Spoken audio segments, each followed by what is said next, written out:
আপনি ব্যাংক কিভাবে পরিচালনা করবেন? ব্যাংক এখন সব সুদী। আপনি কিভাবে ইসলামী সংস্কৃতির রূপরেখা দাঁড় করাবেন? আপনি কিভাবে নারীদের কর্মসংস্থানের ব্যবস্থা করবেন? এদেশের শিল্প, এই দেশের গার্মেন্টসগুলো ম্যাক্সিমাম কর্মী হচ্ছে নারী। আপনি সেটা কিভাবে মেজারমেন্ট করবেন? আমি যদি জামাত ইসলামের একজন কর্মী সম্পর্কে আমার ওই সাধারণ ভোটারদেরকে যদি এই প্রশ্নের জবাবগুলো দিতে না পারি, তাহলে আমাদেরকে তারা কি ভোট দিবে? সম্মানিত ভাইরা, ইসলামের যথার্থ জ্ঞানের অধিকারী আমাদেরকে হতে হবে। আর এর জন্য আমাদেরকে প্রতিদিন কোরআন, হাদিস, ইসলামী সাহিত্য, কোরআন, হাদিস, এই তিনটা আমাকে ওজিফা হিসেবে গ্রহণ করতে হবে। জামাত ইসলামের কর্মী হিসেবে শুধু রিপোর্টে কোরআন হাদিস লেখা করলেই হবে না, আমাকে জ্ঞান অর্জনের টার্গেটে এগুলো করতে হবে। যে আমাকে জানতে হবে, আমাকে বুঝতে হবে, এবং এগুলো আমাকে প্রয়োগের জন্য আমাকে আমার বুঝ থেকে এটাকে একেবারে সহজ করে নিতে হবে। এরকম যদি জামাত ইসলামের আমরা যারা কর্মী আছি করতে পারি, অবশ্যই এদেশের মানুষ ইসলামকে ভালোবাসে, এদেশের মানুষ এখনো আজানকে ভালোবাসে, এদেশের মানুষ এখনো ওই জুমার মসজিদের খতিবকে ইমানের জায়গা থেকে ভালোবাসে, ঠিক কিনা?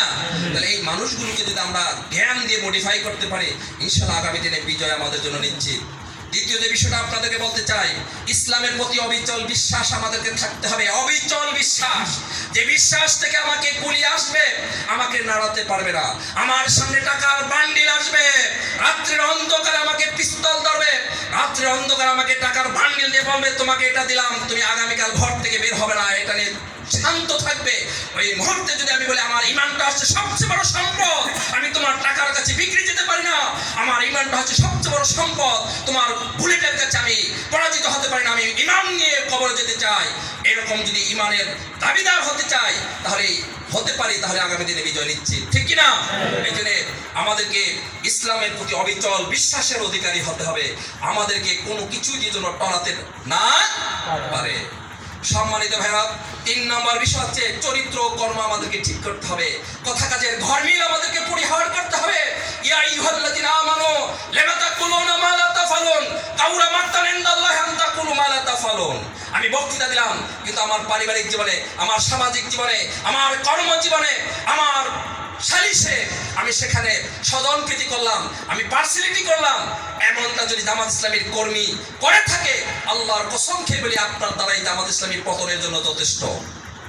এই জন্য আমাদের চরিত্র কর্ম ঠিক করতে হবে। আমরা যা বলি তা কর্মে পরিণত করতে হবে। এই আজকে হাউজে আমরা যারা আছি সকলের জন্য, আমার জন্য এই কথা প্রযোজ্য আমি মনে করি। সম্মানিত ভাই, এটাকে আমরা করতে রাজি আছি? আমাদের চরিত্র কর্মে এক হতে হবে। চরিত্র এবং কর্মের মধ্যে কোনো ডিবেট করা যাবে না। চরিত্র এবং কর্ম মুদ্রার এপিঠ ওপিঠ হতে হবে। এটাকে আমরা রাজি আছি কিনা? এই 3 নম্বর বিষয়। 4 নম্বর বিষয় হচ্ছে দিন হচ্ছে জীবন উদ্দেশ্য। দিন হচ্ছে আমরা দিনের জন্য না, দিন আমার জন্য। আমরা দিনের জন্য হতে হবে। এই জায়গায় যদি আমরা আসতে পারি তাহলে দিনের বিজয় নিচ্ছে।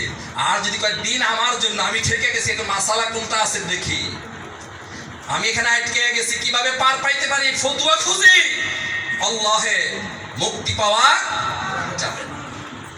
জামাত ইসলামীর কর্মীরা দিনকে জীবন উদ্দেশ্য হিসেবে গ্রহণ করতে যদি পারে তাহলে বিজয় নিশ্চিত। এবং সেটা পেরেছে সাতক্ষীরা, যশোর, ঝিনাইদহ, ওই অঞ্চলে গিয়ে দেখেন সেখানের মানুষ দিনের জন্য কেমন পাগল পারা হয়ে তারা ময়দানে ভূমিকা রাখছে। আমরা কি সেটা পারবো না? না, চাকরি আগে থাকবে, মসজিদের ইমামতি আগে থাকবে, ব্যবসা আগে থাকবে, বৈঠক, জরুরি বৈঠক ডাকা হয়েছে, এখন আমার বাড়িতে মেহমান আছে, আসতে পারবো না, এমন ভূমিকা অবতীর্ণ হলে এখানে দিন বিজয় হবে না, হবে না, হবে না। সম্মানিত ভাইরা, এই জন্য দিন হচ্ছে জীবন উদ্দেশ্য। আমরা এই 4টা মৌলিক গুণের অধিকারী যদি হতে পারে, আল্লাহ অবশ্যই আমাদেরকে বিজয় দান করবেন। 4টা পয়েন্ট আবার বলি।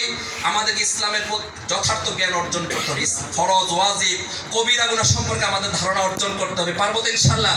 3 নম্বর বিষয় হচ্ছে ইসলামের প্রতি অবিচল বিশ্বাস। ইসলামটা আল্লাহর পক্ষ থেকে এসেছে, সেটা আমাদের জন্য এসেছে, এবং কেন এসেছে, কি জন্য এসেছে, কি করা দরকার, এই সম্পর্কে বিশ্বাসের জায়গায় কোনো ফাটল দাঁড়ানো যাবে না। নিশ্চিদ্র বিশ্বাস আমাদের অর্জন করতে হবে। 3 নম্বর বিষয় হচ্ছে চরিত্র কর্ম আমাদের এক হতে হবে। মুদ্রার এপিঠ ওপিঠ যেমন আমাদের চরিত্র এবং কর্মটা এমন হতে হবে। 4 নম্বর বিষয় হচ্ছে দিন হচ্ছে জীবন উদ্দেশ্য। এই বিষয়টা যদি, এই 4টা পয়েন্ট আমরা যদি আমাদের ব্যক্তির জীবনে ধারণ করতে পারি,